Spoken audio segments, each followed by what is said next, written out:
You learned very early that the safest way to exist was to not exist at all.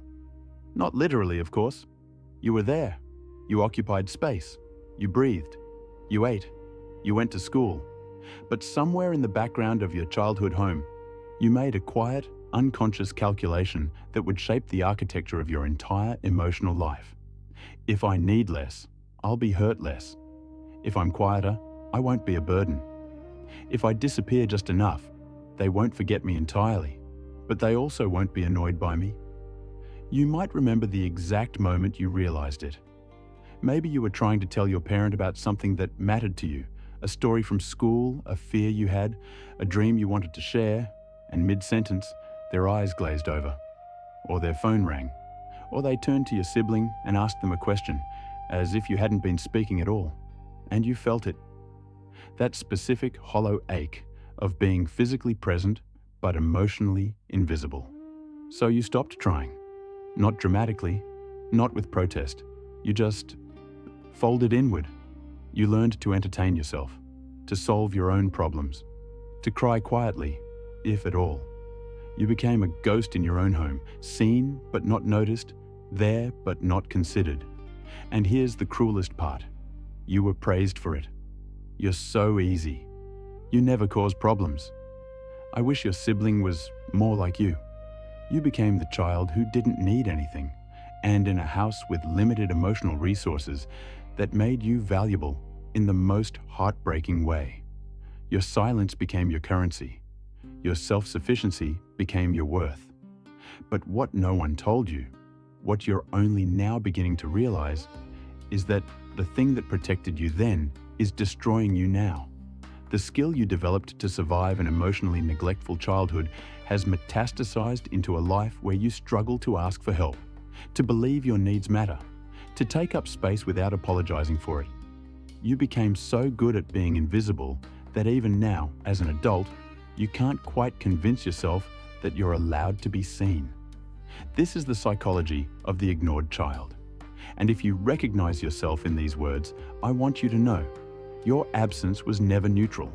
It left a mark. And that mark has a name. Let's start with what we're actually talking about. Childhood emotional neglect is not always overt abuse. It's not always screaming or violence or cruelty. Often, it's quieter. It's the absence of attunement, the failure to witness, the emotional unavailability of caregivers who were physically present but psychologically elsewhere. And when a child grows up without consistent emotional responsiveness, something fundamental breaks in their developmental blueprint. Psychologists call this disrupted attachment. Specifically, what often forms is an avoidant attachment style. The child learns that expressing needs leads to disappointment or dismissal, so they preemptively shut down their own emotional broadcasting system. They stop reaching out. They stop expecting to be met. But it goes deeper than attachment theory. There's a neurological rewiring that occurs. The child's nervous system begins to associate emotional expression with danger. Their brain, still developing, learns that visibility equals vulnerability, and vulnerability equals pain. So the amygdala, the brain's fear center, begins to flag emotional needs as threats. And the prefrontal cortex, tasked with regulating emotion, overdevelops in the direction of suppression and self-monitoring. Think of it like this. Imagine a plant that grows in a dark corner. It doesn't stop trying to grow. It just contorts itself, bending and reaching in strange directions, trying to find even a sliver of light. The ignored child does the same thing. They don't stop having needs. They just learn to meet them in the shadows. They become hyper-independent, not because they're naturally self-sufficient, but because they've been conditioned to believe that needing others is a fundamentally unsafe act.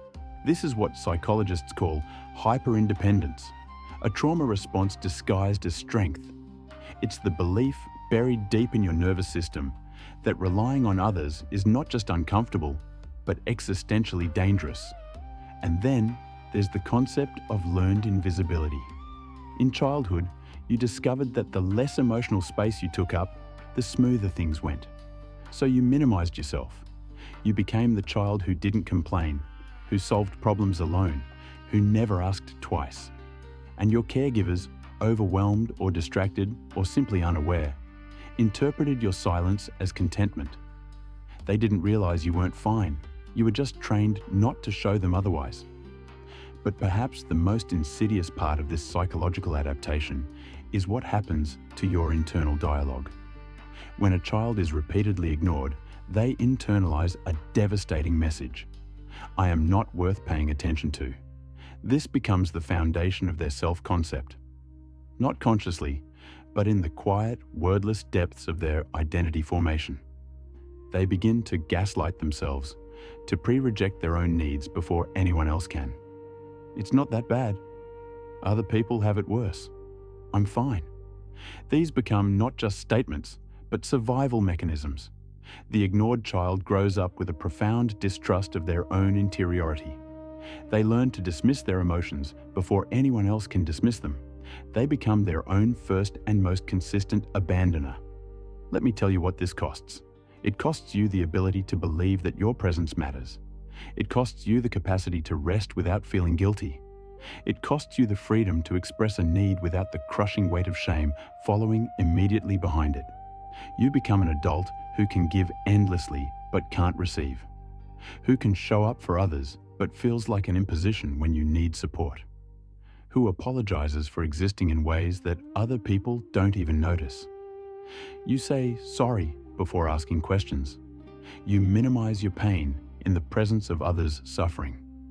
You've become so fluent in self-erasure that you do it automatically, reflexively, like breathing. And the cruelest part? You're often surrounded by people who have no idea you're struggling, because you've gotten so good at hiding it. You smile, you function, you perform competence, but underneath, there's a child still waiting, still hoping that someone will notice, that someone will ask the second question, that someone will see through the "I'm fine" and say, "No, really, how are you?" But they don't. Not because they don't care, but because you've trained them not to look. You've made yourself so easy, so low maintenance, that people forget you have needs at all. And every time they take your word for it, every time they accept your "I'm okay" at face value, it confirms the original wound. I am not worth the effort of being known. Carl Jung once wrote, "Loneliness does not come from having no people around you, but from being unable to communicate the things that seem important to you." This is the existential isolation of the ignored child. You can be surrounded by people, partnered, employed, socially connected, and still feel fundamentally alone. Because the version of you that people know is a carefully curated performance. The real you, the one with needs and fears and longings, has learned to stay hidden. There's a grief here that's hard to name. It's not the grief of losing someone. It's the grief of never having been fully seen in the first place. It's the grief of realizing that your childhood was missing something essential, something other children received so naturally they didn't even know to call it a gift. And now, as an adult, you're left trying to reparent yourself, to give yourself the attunement you never received, while also navigating a world that rewards your self-sufficiency without understanding its origins. You didn't choose this. You adapted. You survived. But survival is not the same as thriving. And the strategies that kept you safe in childhood are now the barriers between you and the intimacy, rest, and self-compassion you desperately need. So what does this look like in adulthood? How does the ignored child show up decades later? You might struggle profoundly with asking for help. Even in situations where help is appropriate, expected, even necessary, you can't bring yourself to ask. You'd rather struggle alone, exhaust yourself, fail quietly, than risk the vulnerability of needing someone. And when people offer help, you deflect. "I'm good. I've got it. Don't worry about me." You've built your entire identity around not being a burden, and the idea of depending on someone feels like dismantling yourself. You might experience crippling guilt around rest. The ignored child learns that their value is conditional, tied to their usefulness, their lack of needs, their ability to not cause problems. So, as an adult, Rest feels like freeloading. Doing nothing feels like moral failure. You can't take a break without the nagging sense that you should be productive, helpful, earning your right to exist. Even on vacation, even when you're exhausted, there's a voice that says, "You don't deserve this." You might become hyper-aware of other people's emotions while being completely disconnected from your own. You learned to read the room as a survival skill, to gauge your parents' moods, to know when to disappear, when to be useful, when to stay quiet. So now you're exquisitely attuned to everyone else's needs. But when someone asks how you feel, you blank. You genuinely don't know. You've spent so long prioritizing others' emotional states that your own have become background noise. You might self-sabotage relationships the moment they get close. Because intimacy requires being seen, and being seen feels terrifying. When someone starts to know you, really know you, the old wound activates. What if they realize I'm too much? What if my needs drive them away? So you pull back, you create distance, you test them unconsciously to see if they'll leave. And when they do, it confirms what you've always believed, that the real you is too much and the safe you is the only one worth keeping around. You might be extraordinarily successful but feel empty. The ignored child often becomes an overachiever. Because if you can't earn love through being seen, maybe you can earn it through being impressive. So you work harder, achieve more, build an identity around competence and productivity.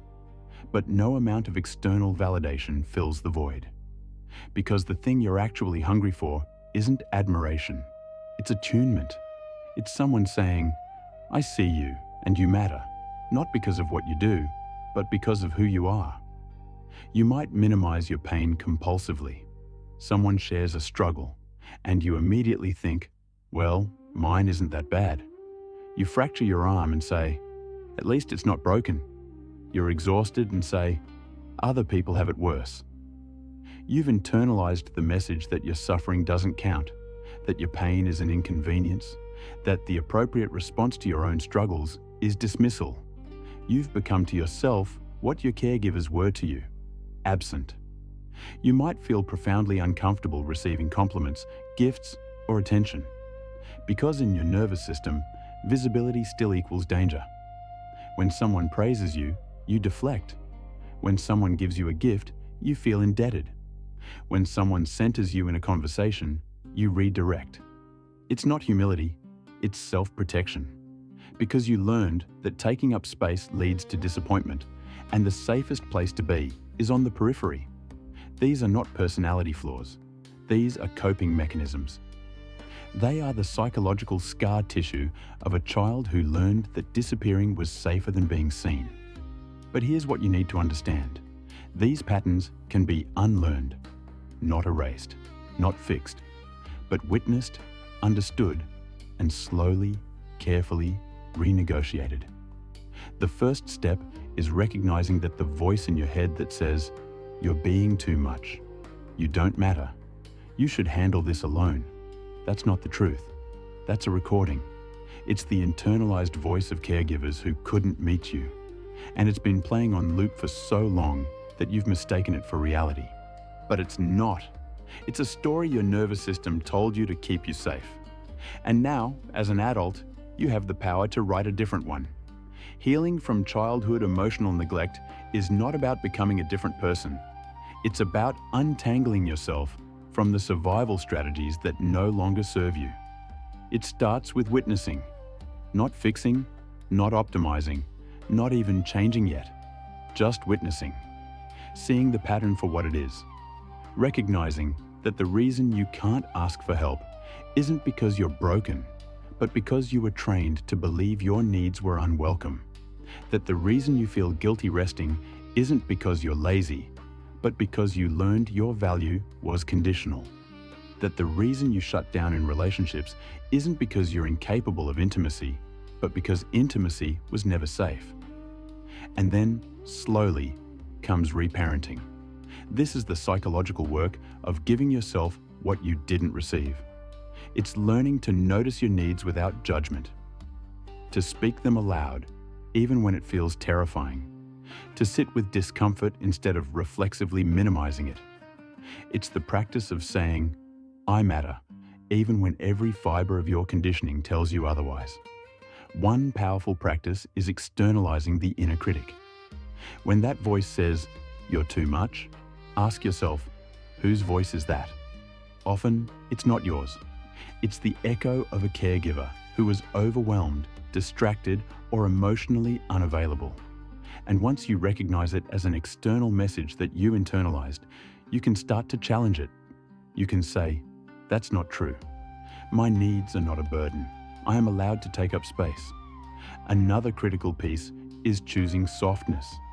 The ignored child grows up hardened, self-sufficient to the point of isolation, strong to the point of rigidity.